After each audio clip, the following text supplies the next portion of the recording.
grown from 2,000 to 700,000 subscribers on YouTube from January, and we're sitting here in November. Like, it's absolutely wild. Because when I was 12 years old, I got my first computer for my birthday. And being a South Asian, not being allowed out of the house, I needed a hobby to keep myself occupied. I feel like a lot of people fall into the trap of looking at what everyone else is doing and then trying to replicate it. It's like the world doesn't need another one of them. They need a one of you. Just like how you would start a business, I feel like the same goes for a YouTube channel. What are you going to bring that's unique, that's going to make people follow you and know they can't get that anywhere else? I imagined what the best, most confident version of myself would be, how she would act, how she would talk, what she would do, and then I channeled that. The more that you push yourself outside of your comfort zone, the more stuff you actually get out and do, the more trust you build within yourself. And you're like, actually, every single time I try to put my mind to something, I do it. That means now I can do anything. This is the biggest lesson that I learned from my journey. Hey everyone, and welcome back to another episode of Millennial Mind. Today's guest is gonna blow your mind. She grew from 2,000 subscribers to 700,000 subscribers in less than 10 months. So if you're struggling with your confidence, if you think it's too late to join the content creation game, and if you are dealing with a breakup, Tam is going to tell you how you can level up and uncover so many things that are going to make you live the best version of your life. I really hope you all enjoy this episode, so let's get into it. Tam, welcome to Millennial Mind. Hi, thank you so much for having me. I'm very excited to have you here because you are the secret. You are going to tell me how I grow my YouTube. Finally, I have someone here to tell me all their secrets and someone here to tell everyone at home all their secrets, because you grew from 2,000 subscribers to 700 subscribers in 10 months. Yeah. That is unheard of. It's wild. It's unbelievable. And I think that you have such a unique and authentic story, and I know it's going to help so many people today. Mm-hmm. But let's start at the beginning. Yes. When did you start YouTube? One thing a lot of people don't know is I actually started when I was 14. So that's almost 10 years ago. I've always been super creative, super into filming. And when I mustered up a little bit of courage to do a little YouTube channel outside of school, I did it for about a year. I got 300 subscribers, and then I got really shy because it just wasn't going anywhere. People at school knew, so I felt embarrassed. And then I just quit it, shut down the channel to focus on my GCSEs, uni and all of that. But that desire never really went away. So at the end of my first year of uni, I was like, I need to do this again. I had just built up a following on Instagram and TikTok. So I felt like that urge was coming back, like this is what I'm supposed to do. And YouTube was like my ultimate dream. Really? Yeah, so I started it again. Do you feel like it's like a millennial dream? Like, I think you're Gen Z though, aren't you? Yes. So as a millennial, I feel that a lot of people either went into YouTube really early, so like older millennials, but my generation were kind of like, we're too late. But then Gen Z are like, no, we're never too late. And they're also really focused on it. Yeah. So do you think it's too late to start a YouTube channel? Never. Really? Not at all. I was almost thinking that just because of the rise of new social media platforms, and YouTube definitely had its time in like 2014, 2015. Yeah. Everyone was a YouTuber. Everyone had a book deal. But with my journey, I've learned it's never too late. You can always bring something to the table that no one's spoken about before. And even if they have, you have a particular tone or a particular story that you can bring that people are waiting to hear. And you shouldn't allow what everyone else is doing to dictate what you really want to do. Like if you have a passion for that media format, for that platform, then you should go for it. So you were starting on Instagram and TikTok, right? Mm-hmm. What were you kind of talking about on there? Initially it was fashion because that's what I've always really liked. So just outfit pictures. TikTok was the same. And then it was sort of evolving into lifestyle. I was vlogging uni. Okay. So I didn't really care so much about the content I was producing. It was more the fact that I got to make content because I loved editing and I loved filming. I learned that when I was 12 years old. Yeah. Why did you love it so much? I hate editing. Because when I was 12 years old, I got my first computer for my birthday. And being a South Asian, not being allowed out of the house, I needed a hobby to keep myself occupied. So I was playing around on my computer and I found this editing software. So I would download other videos from YouTube of like the royal wedding of the Olympics and I would make edits of them. And I fell in love with that process. So that's when I decided to do content creation for myself. That is so interesting. I love that. Yeah. And so you were still studying at the time, right? What were you studying at uni? Marketing. Okay. Yeah, so it all kind of links in. And yet, I was just going to say, did that link into kind of starting your YouTube job? It did not. I actually didn't want to go to university. I also tried to go to my family midway through and said I wanted to drop out, but they wouldn't let me. So Obviously, brown parents will be like, never. yeah, and because I didn't want to go, and because I also just wasn't very academic, I just thought, let me pick something that's easy, and if it comes to the point where I have to get a job, it can be somewhat enjoyable and maybe a little bit creative, and marketing just felt like the answer. Initially, I did want to study film, but I scared myself out of it because I thought it wasn't realistic. Okay, talk to me about that, because a lot of the time now you talk around manifesting, you talk around removing all limiting beliefs, you talk about like blockers. You weren't always that way, right? Because I think a lot of people, if they watch your stuff now, they'll look at you and think you're so confident. You must have known all of this stuff. You must have been this person from the beginning. You know, we don't ever see that kind of journey of like people have evolved and grown. We just see the end product. So were you raised in that way? Were you always so confident? Did you always believe that you could achieve anything you wanted? I was the exact opposite of everything that I am now. Like, I could not talk to new people. I would not be able to sit here and do this podcast right now. I wasn't confident to dress the way I wanted to act, to even believe in myself. My whole self-perception and self-talk was completely skewed. So when it came to things like the fact that film was my real passion, I used to think more about what other people thought of me and how that would come across rather than if I was actually able to do it. Yeah. And do you think that was ingrained in you as a child? A little bit, yeah. I think being South Asian plays into it a lot. Like 100%. You really need to cater towards other people's needs and pleasing them, and especially making something of yourself for your family. You can't really be selfish. I had to teach myself that quality later on in life. And what kind of made you jump back into YouTube? Because like you said, you were on Instagram, you were on TikTok. Why did you perhaps not just say, okay, I'm going to hone in on these two platforms because I'm already on them, I really love them? Why did you kind of just start another YouTube channel? Because with Instagram and TikTok, sometimes it felt a little bit shallow to me. And I felt like I know I have talent when it comes to editing and creation, and these platforms aren't giving me the chance to do that. It's, you know, it's take a selfie or it's record a 10-second video, and that wasn't enough for me. And I think there's so much noise on those platforms with what everybody else is doing, and there's also a certain expectation to look a certain way, to use a certain filter. With YouTube, everyone's doing everything, and I feel like there's actually a place for everyone to be successful in what they're doing. Whereas on a place like Instagram, you feel pressure to be like the Instagram girl and to look a certain way. It's so true. I think that we are constantly sold a narrative of like the it girl. Yes. And what that it girl aesthetic is. And at the moment, it's an UGG aesthetic. I literally see UGGs everywhere on my For You page.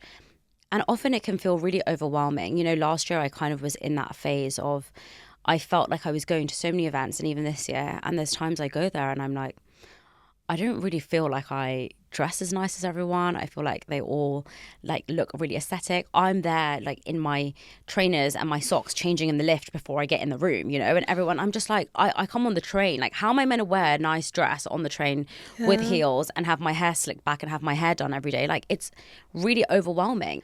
I think if you ask most people, they'll say, I don't compare myself to anyone, right? But when you're scrolling on Instagram and you're seeing something that you like, subconsciously, you're thinking, I like that. And therefore, naturally, sometimes you're comparing yourself. And you'll compare yourself on so many different occasions.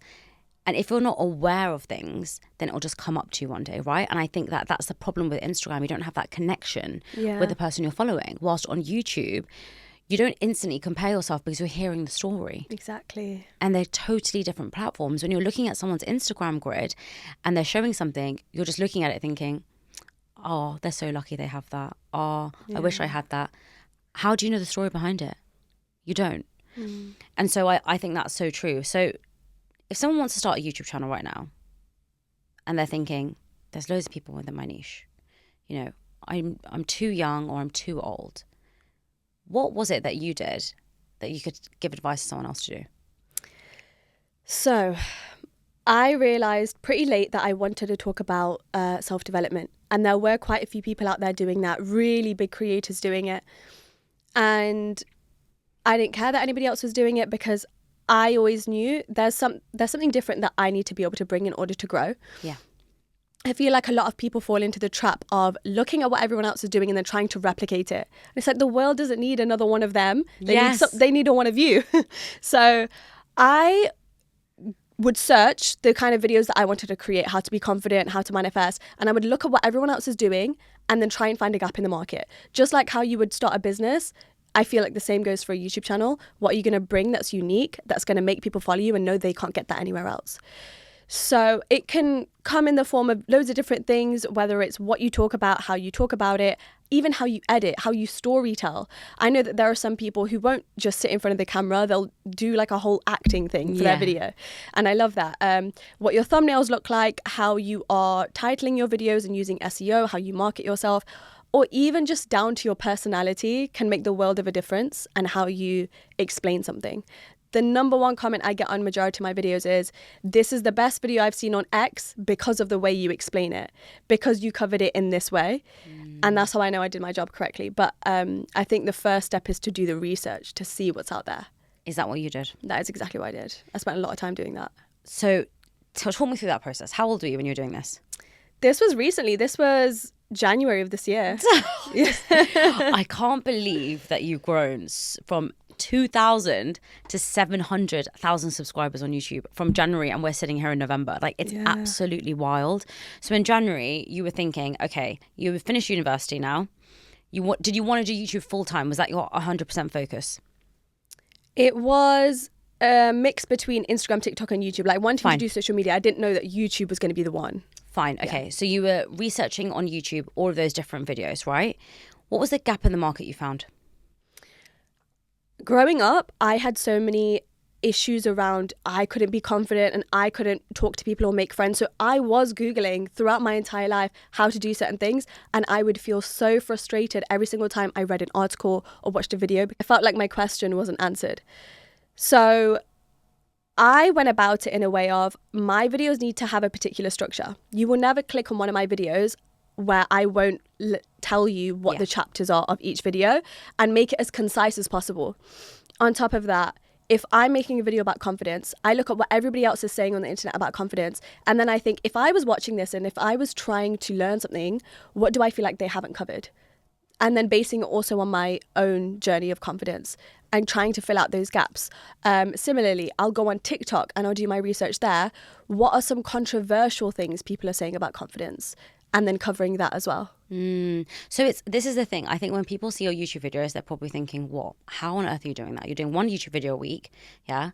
And you've got 700,000 subscribers. Must be really easy, right? How people just naturally come up with these scripts. And I remember Ali Abdaal saying that he spends hours and days sometimes on one script. And Mr. Beast says the same. Yeah. He's like, sometimes it takes me 3 days to write a script for one 10-minute video.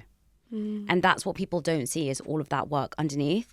But you touched on confidence there, and you've talked about it quite a lot. You said you were the opposite of what you are right now. And a lot of people right now who are watching and listening to this thinking, I think I've got something to offer, and I think I want to start a YouTube channel, but I'm so scared. How on earth do I do it?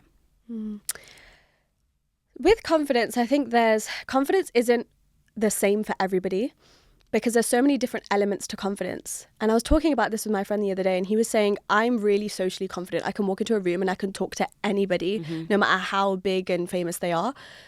But my self-talk isn't really there. And sometimes I criticize myself. Yeah. And I said, well, that's just it. Like, you can be confident in one area and not others. And you need to understand where it is that you lack first before you start trying to think, okay, now what should I do? And that's why you can't look at somebody else and think, oh, I'm trying to be like them. I'm trying to be confident like them. What is it that you can improve on? Maybe you're super social, but you have a lot of self-doubt and a lot of perfectionism. Maybe it's that you're good in all areas, but a lot of the time you care about what other people think about you. And then you really want to hone in on that. Your most viewed video, the Lucky Girl Syndrome. Tell me about that. What does that mean? Lucky Girl Syndrome is just another word for manifestation. I feel like it's just a nickname that the TikTokers use to kind of make it easier to understand for Gen Z. It's trying to build the most positive mindset so then you can see more positive results in your life, because what you think, you create. It's all about law of attraction, believing that you're capable of your dreams, thinking things into reality, and placing yourself into those rooms that you want to be in. one of the affirmations that I say every day is I am so lucky and good things always happen to me. Yeah. And I genuinely do believe, and I'm not joking, that I think I'm the luckiest person in the world. Every time I'm faced with an obstacle, something will come up and I'll be like, I know it's going to be fine. Yeah. Like last week I was going through a really difficult time and with so many things, and I was like, but I know it's always going to be okay. I genuinely have that belief. It's not even that I feel like I'm lying to myself, weirdly. I genuinely do believe that. And I do think that when I'm constantly focusing on the good things will happen, right? Because I spoke to someone the other day, and they told me that the reason why they were so successful is because all they do is focus on the good things in their life and focus on the things that they can control. She was telling me that she's going through a really difficult time, and she said, I don't even give 1% of my energy to that. I cannot control it. It's not a good thing that's happening. It's going to get me down, and that is going to control the next thing that I do. So what is fueling your actions? Your dreams or your fears? Because they're both in your imagination. Yeah. So if you're going to imagine something, why would you focus on the fear? Why wouldn't you focus on your dreams? And that, for me, was so revolutionary, because I thought, so true, right? Yeah. And so linking that back to kind of your own experience, did you always believe in manifestation? Did you always believe in the lucky girl syndrome?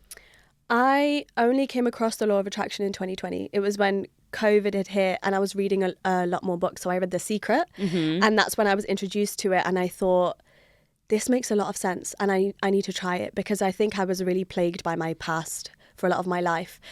It's like 5 years had passed, but I was still viewing myself as my 15-year-old self. Makes no sense. I still felt like that awkward shy girl in school, even though that's not who I am anymore. How interesting. What do you mean by that? Do you feel that that was natural to you, or you were focusing on that? I think I was focusing too much on that. I was focusing too much on the past, and I wasn't seeing the opportunity in the present of who I could become. It's like, this bad thing has happened to me for a certain period of time, so now that's who I am. Oh, 100%. Yeah. Self-fulfilling prophecies happen all the time, and we don't even realize that they're happening. So one of my friends, she came to me and she said, look, I really struggled last night because I know that nobody liked me in that room. And I said, why? And she said, well, when I went there, no one spoke to me.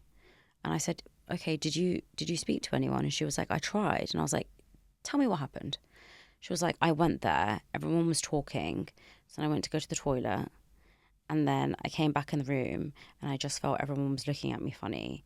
So then I just left. Yeah. And I said, okay, if you go into a room and you don't make conversation and you go to the toilet, it's so easy for you to think that everyone's looking at you funny, but actually they perhaps just haven't seen you, or they're just looking over to see, oh, there's a new face.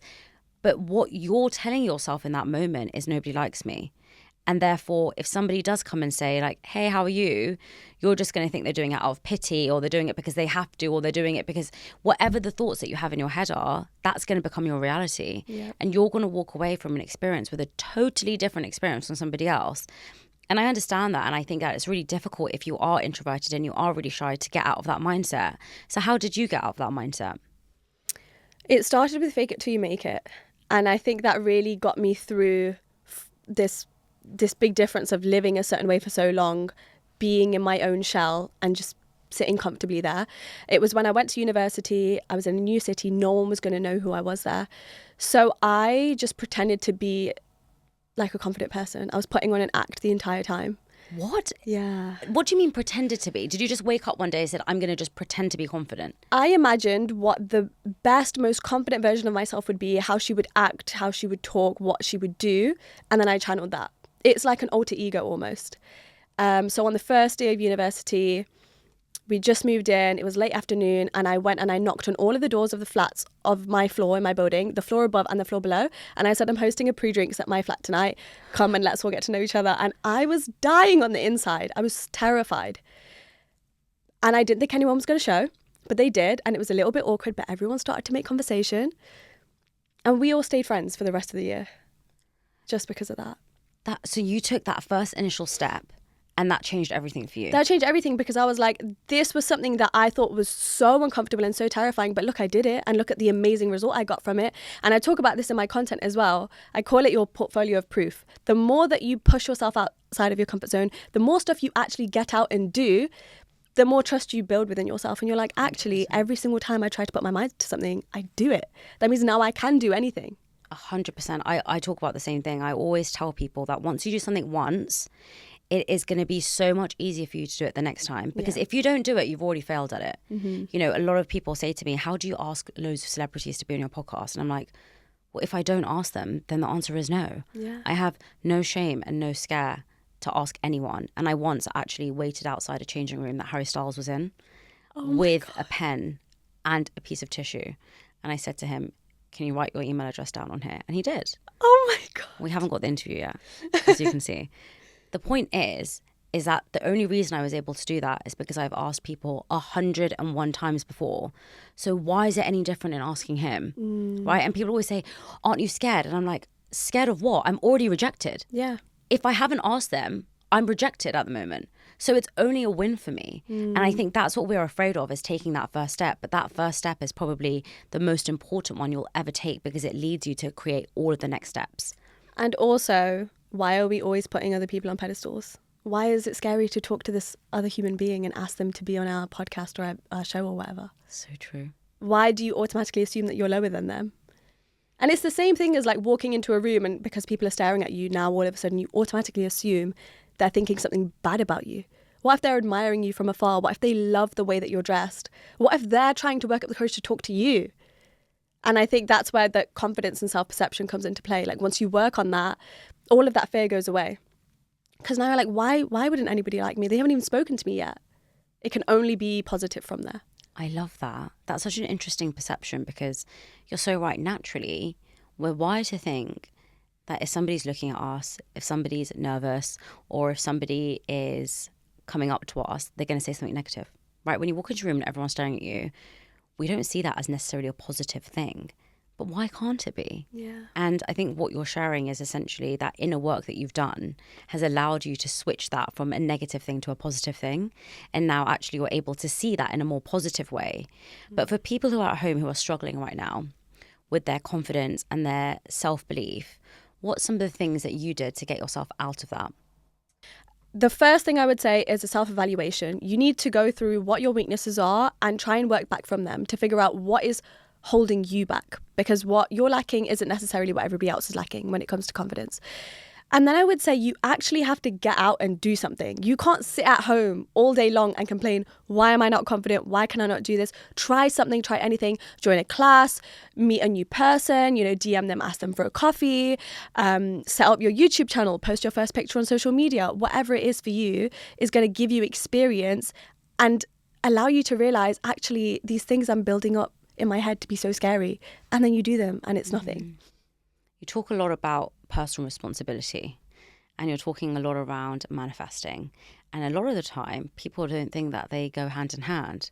But actually, manifesting is not about just wishing, and creating your dream life is not just going to happen. A lot of your audience say that you've created your dream life. Do you think anyone can create their dream life? Yes. 100%? 100%. Tell me, if I'm at home right now and I'm saying, Tam, actually, let's use me as an example, okay? I have been doing my podcast for 3 years. I'm not growing on YouTube. What should I do? Stop focusing on the fact that you're not growing. Everybody is like, this isn't working, but what if it works tomorrow? This is the biggest lesson that I learned from my journey. Every single day I was taking the same step. Every single day I was researching, making a video, trying to perfect my craft.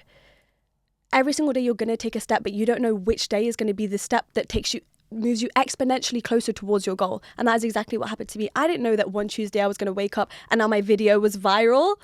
And that can happen to absolutely anyone. And I also think those moments of slow growth have to happen for a reason. I had slow growth for 3 years, and I'm so glad that happened, because that is what pushed me to sit down one day and think, I need to re-strategize and think, what can I offer that nobody else is doing? If everything was easy, I wouldn't have thought that. And I know that the only reason I grew this fast was because of that strategy. Everyone's like, how did you do it? You're so lucky, No, I sat down and I thought about that every single day for weeks as to how I was going to get here. I always knew I was going to get here.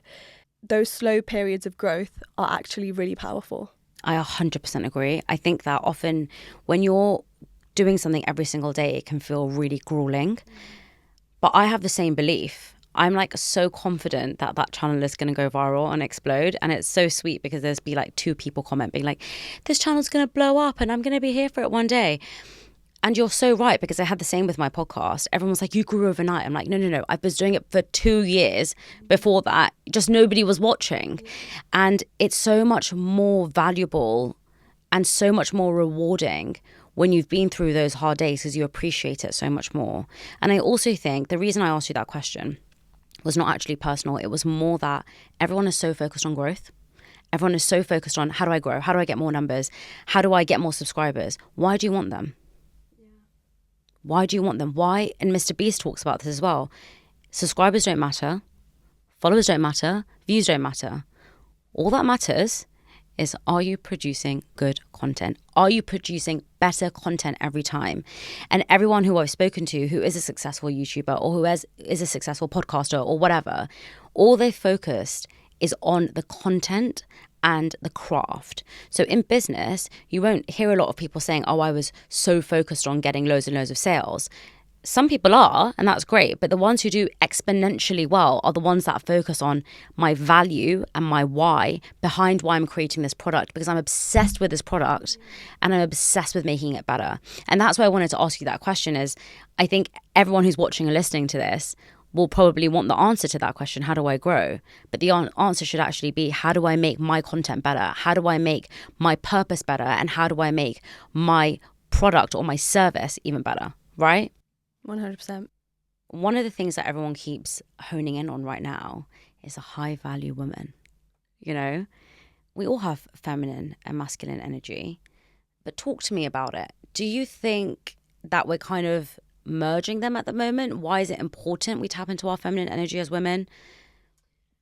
Everybody's definitely merging it. There's such a crossover. Everybody's saying there's a sassy man apocalypse right now because men are really getting in tune to their feminine energy. And they're like, but what am I going to get from this? And when are you going to pay the bill? And it's like, oh, and you know, women have been taught not to depend on men anymore. Not that they should, but to become hyper independent, actually.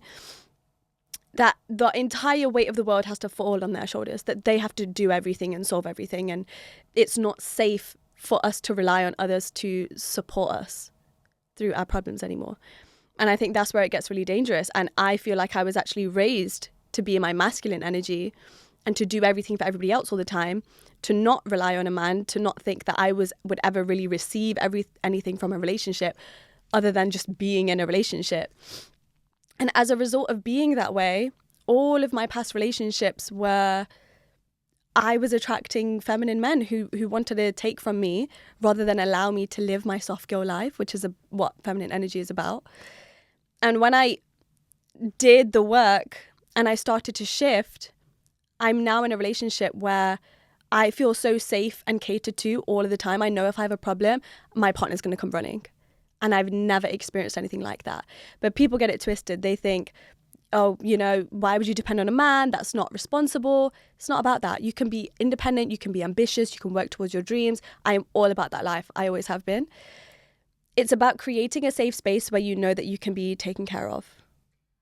This is so interesting to me because I think I have a similar upbringing from you. I'm very much raised in my masculine energy, Yes. but I'm very aware of that. Yeah. Why is that a bad thing?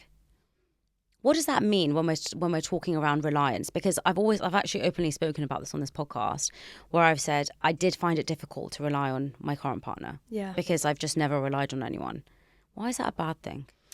To me, it's because you're no longer in touch with yourself. When you can't rely or trust somebody else, especially your partner, that manifests in different ways, where you might be passive aggressive. You might want to control every single outcome, which is everything that goes against femininity, that's masculine energy.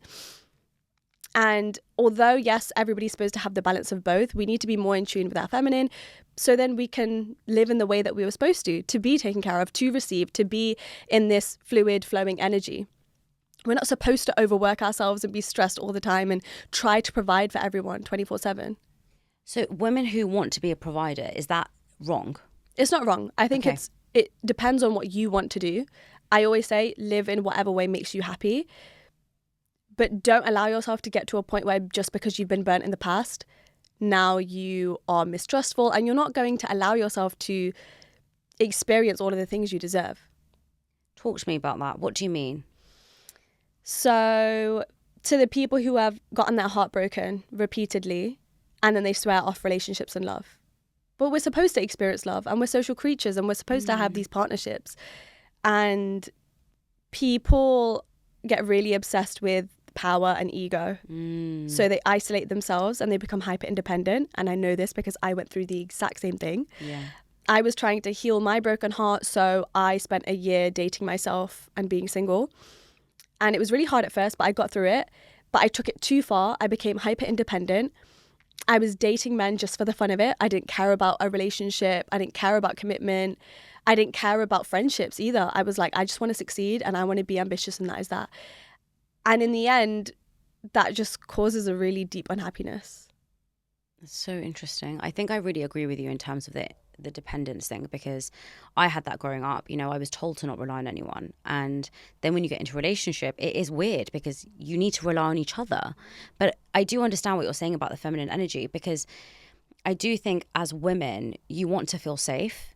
But I also do think that the narrative around we're not meant to work so hard can be a bit dangerous, because I think a lot of the time what we're seeing online, especially with certain people out there, I'm not going to say their names, they are very much boxing women in the way that they should be and men in the way that they should be.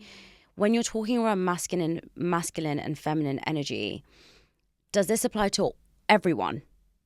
I think it's different for everybody depending on what you want your life to look like. So it is personal. It doesn't necessarily matter around what the feminine energy is saying. Because let's say you're, for example, attracted to a man who is going to be the primary caregiver and you want to be the breadwinner. Would that mean that you're tapping into your masculine energy, but that works for you? You're tapping into your masculine energy, but if that's the life you want to live, then you can tap into your feminine energy in different ways. And that's the way how you spend your home life, how you even look and at and interact with everybody in your life. Are you comparing yourself to others?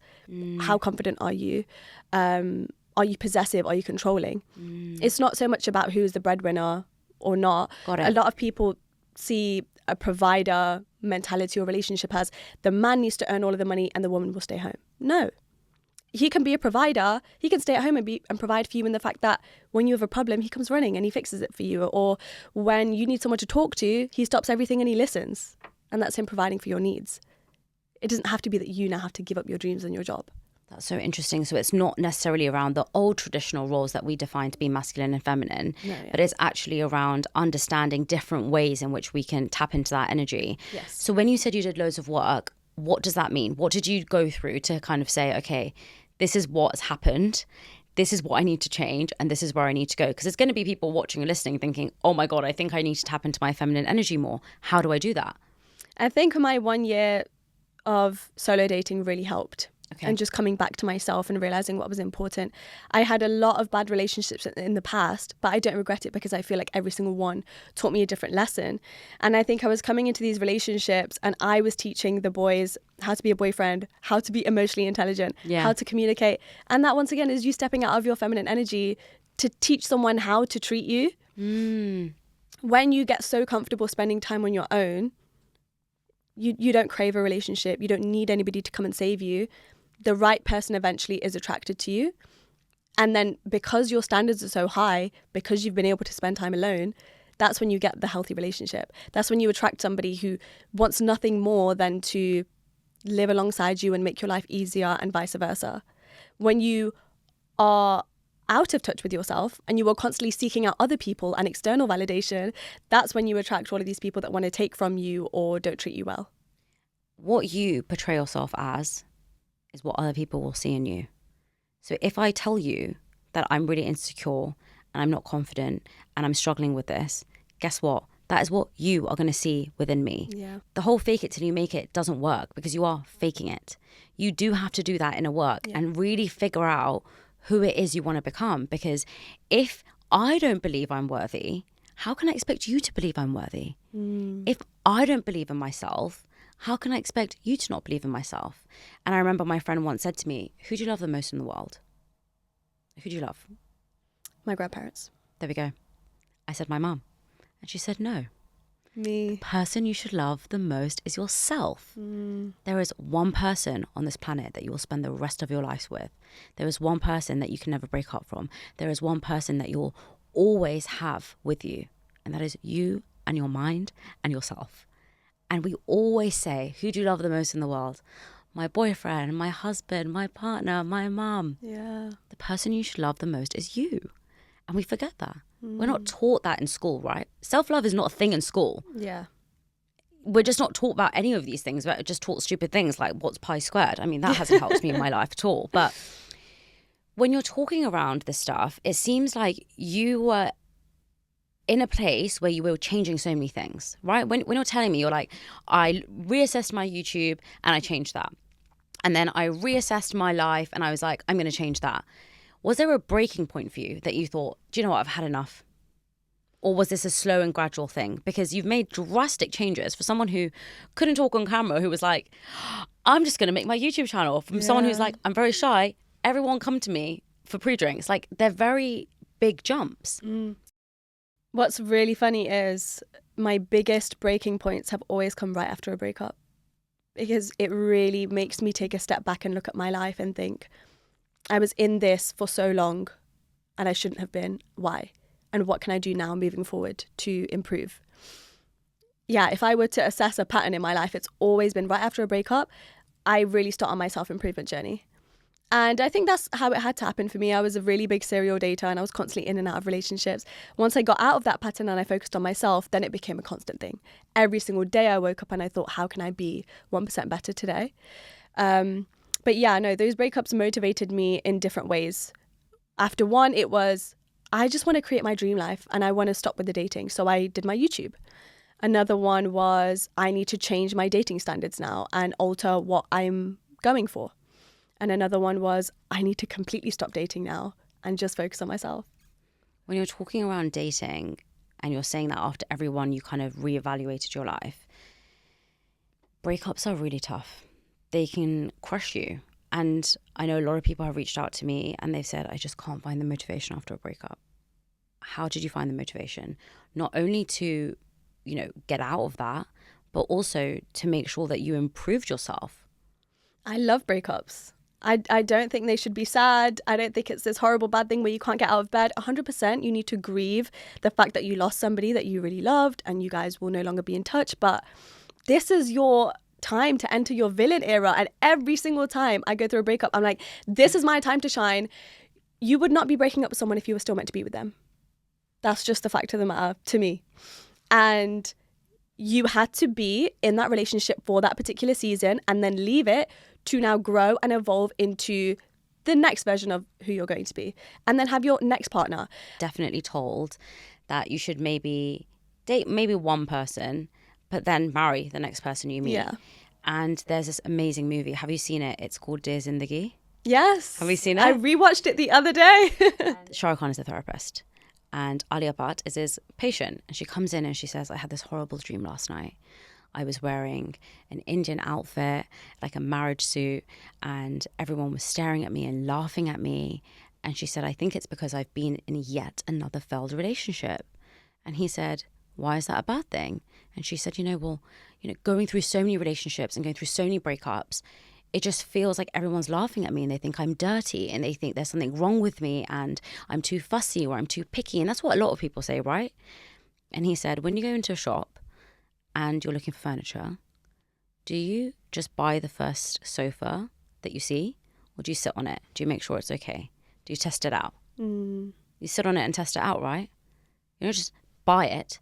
And so if that's for a piece of furniture, then why is it in a relationship you're not allowed to test it out? You recited that so well. That was spot on. I've watched it many times. But the point is that with relationships, this narrative of I just know, it just clicked. We just knew at the moment we met. Great. Some people walk into a shop and they just know exactly what they want to buy. Yeah. Some people like to browse. Some people like to try things on. Some people like to think about it. And we're put on this planet thinking we should all follow one path. And I think that example showed me so much that we should have no shame in being in a relationship. Because if we can be so pedantic and so picky about the small things in our life, why is it that when we're choosing a life partner, we have to make the decision instantly and we also have to make the decision quickly? Yeah. Because a lot of the time people criticize you if you're dating for more than a year, more than 2 years, you're going to be with that person for the rest of your life. What is the rush?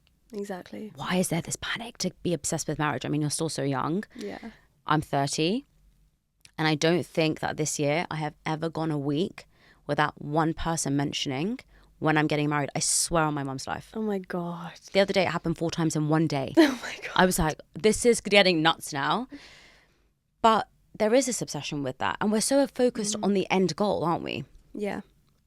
I think, you know, with breakups as well, it's like, it's just another person though.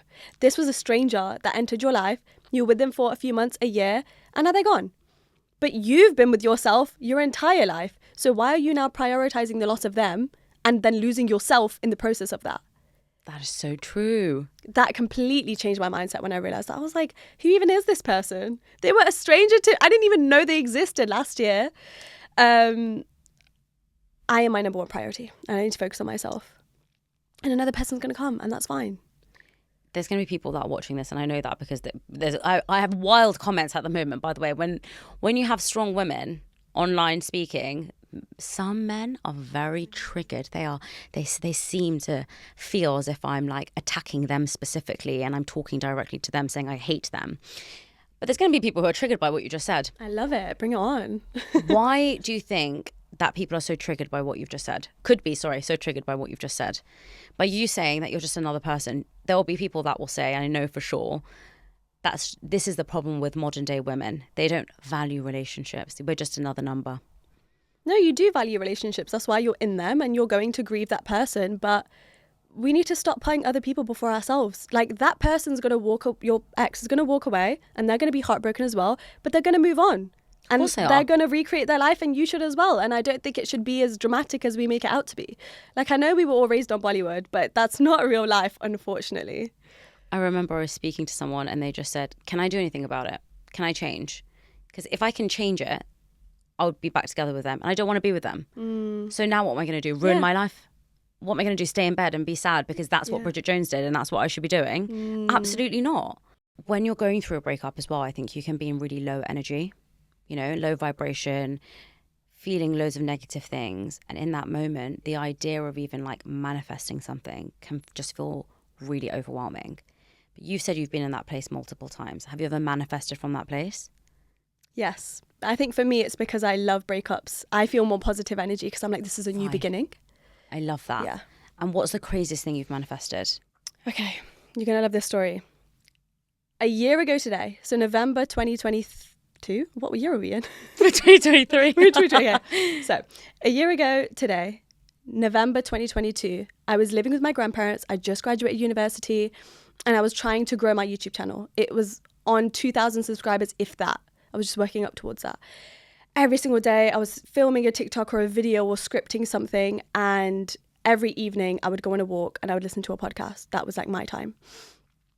And I found this new podcast that I was listening to and I really, really liked it. I was like, I love what this podcast stands for and talks about. And I would listen to a few episodes. And I remember one evening I called my boyfriend and I said, I just found this new podcast and I love it. And I feel like I'm supposed to be on this podcast. I might DM the person and pitch myself. And he was like, yeah, you should do it. And then I thought about it the next day and I thought, you know what? No, I'm not going to pitch myself because I'm still really small. I have such a small following. So I told myself, one day I'm going to blow up and I'm going to have a lot of followers and this person's going to reach out to me and ask me to be on that podcast. And that podcast was this one. Stop. Shivani DM'd me last week and I saw your DM and I screamed because I forgot that I was manifesting that this time last year. That's going to make me cry. I was like, which podcast is it? And then because you told me you're going on another podcast today, I was like, oh, are you going to remember? No way. Yeah. I would see your TikToks. I'm going to cry. And I was like, I love what she talks about. And you don't see this enough, especially in the South Asian community. And I would love to be on this podcast. But I thought, no, let me leave it up to the universe. Oh my God, she's crying. That is so sweet.